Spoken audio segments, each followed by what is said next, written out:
ஹரி ஓம். ராதே கிருஷ்ணா. அறிந்து கொள்வோம் பகவான் நாமங்களை, தெரிந்து கொள்வோம் அதன் பெருமைகளை. பகுதி 174.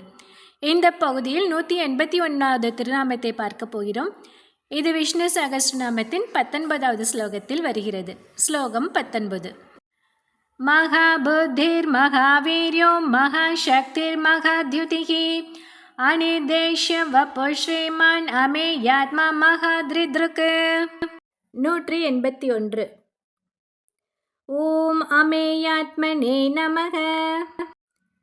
அளவில்லாத காம்பீரியம் கொண்டவர், அதாவது புரிந்து கொள்ள முடியாத இயல்புடையவர் என்று இதற்கு பொருள். ஒரு சமயம் ஸ்ரீரங்கநாதனை தரிசித்த பராசரப்பட்டர் அன்று ராமாவதாரத்தில் சமுத்திரராஜனிடம் சரணாகதி செய்து திருப்புல்லானியில் கடலை நோக்கி நீ கம்பீரமாக சயனித்திருந்தாய். அது எப்படி இருந்தது தெரியுமா?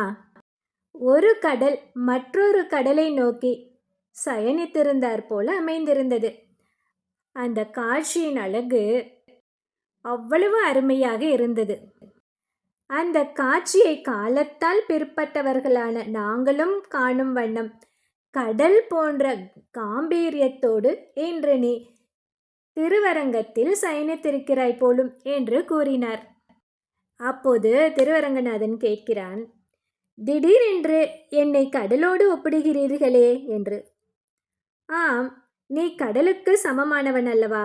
அதனால் தானே ஆழ்வார்கள் உன்னை கடல் வண்ணன், அதாவது கடல் போன்றவன் என்று பாடினார்கள் என்று சொன்னார் பராசரப்பட்டர். எதை வைத்து நான் கடல் போன்றவன் என்று சொல்கிறீர்கள் என்று கேட்டான் அரங்கநாதன். அதற்கு பராசரப்பட்டர் சொன்னார், எல்லாவற்றுக்கும் முன்னே தோன்றிய நீர் என்பதால் கடலுக்கு முன்னீர் என்று பெயர். நீ அனைவருக்கும் முன்னே தோன்றியதனால் முன்னவன் என்றும் முனைவன் என்றும் போற்றப்படுகிறாய் என்று சொன்னார். சிறிய மீன் முதல் பெரிய திமிங்கிலம் வரை பலவித உயிர்களும் கடலை சார்ந்தே வாழ்கின்றன. அதுபோல சிறிய எறும்புகள் முதல் தேவர்கள் வரை அனைவரும் உன்னை சார்ந்தே இருக்கிறார்கள். கடல் தேவர்களுக்கு அமுதை தந்தது. ஆனால் நீயோ உன் பக்தர்களுக்கு உன் அழகாகிய 6ஆம் அமுதை தருகிறாய். கடலுக்கு அளவில்லை, அதுபோல உன் காம்பீரியத்திற்கும் அளவில்லை.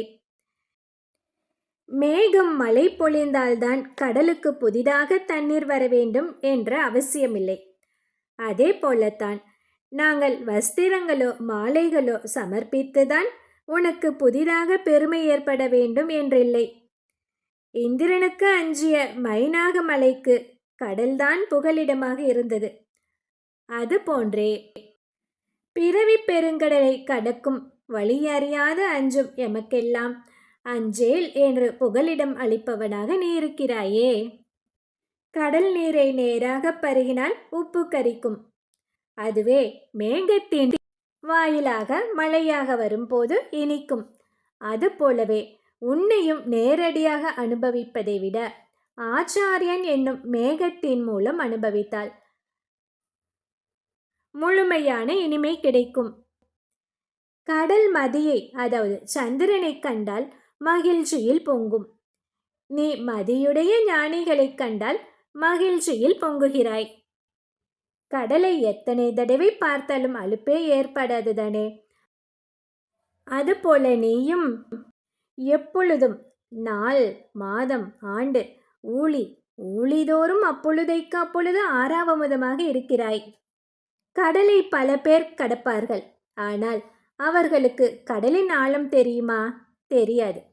அதுபோல உன்னையும் பலர் துதிக்கிறார்கள்.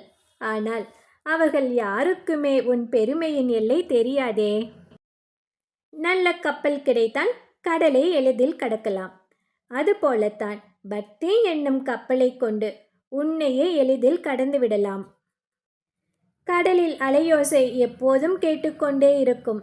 அதுபோல நீயும் மாம் ஏகம் சரணம் விரஜ என்று சொல்லிக்கொண்டே இருக்கிறாய். அதாவது என்னை நம்பு, காப்பாற்றுகிறேன் என்று சொல்லிக்கொண்டே இருக்கிறாய். கடல் ஒரு நாளும் வற்றாது. உனது கருணையும் அது போலவே என்றுமே வற்றாது. அதனால்தான் வால்மீகி, கம்பர், ஆழ்வார்கள், ஆச்சாரியர்கள் எல்லோரும் உன்னை கடலோடு ஒப்பிட்டுள்ளார்கள் என்று கூறினார் பராசரப்பட்டர். இதையெல்லாம் கேட்டு அரங்கநாதன் ரசித்துக் கொண்டிருந்தான். கடல் போன்ற காம்பீரியத்தோடு திருமால் விளங்குவதால் அமேயாத்மா என்று அழைக்கப்படுகிறார். இந்த 181வது திருநாமத்தை தினமும் சொல்லி வந்தால் நாம் நல்ல கம்பீரமான தோற்றத்தை திருமால் அருளால் பெறுவோம். அடுத்து 182வது திருநாமம். ஓம் மகாத்ரித்ருதே நமக.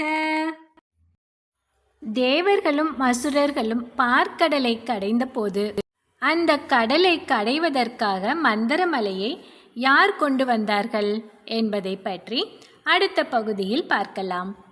ஹரி ஓம்.